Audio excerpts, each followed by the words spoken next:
Okay, mabilis ang catch up tayo. Legal update sa Quezon City.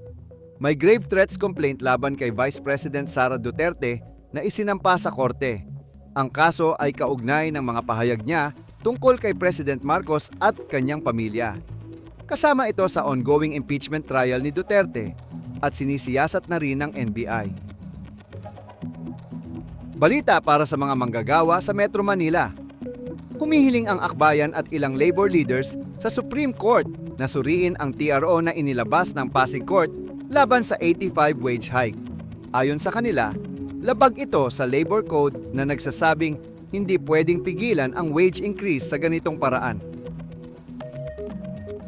May bagong batas para sa Philippine Coast Guard na inaprubahan ng Senado. Layunin nitong palakasin ang kanilang mandato sa seguridad at proteksyon sa karagatan. Kasama rin dito ang pag-aayos ng kanilang ranggo at benepisyo para mas maging katumbas ng ibang defense forces sa bansa.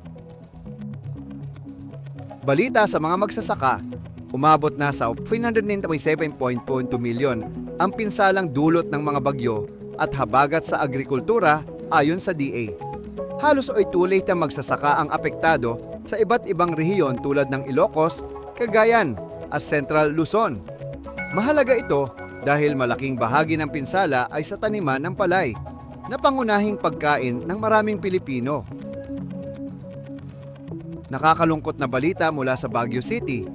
8 tao kabilang ang 5 estudyante ang nasawi sa landslide sa Barangay Gisad Surong. Dahil sa walang tigil na ulan, naapektuhan ang maraming pamilya at komunidad sa lugar.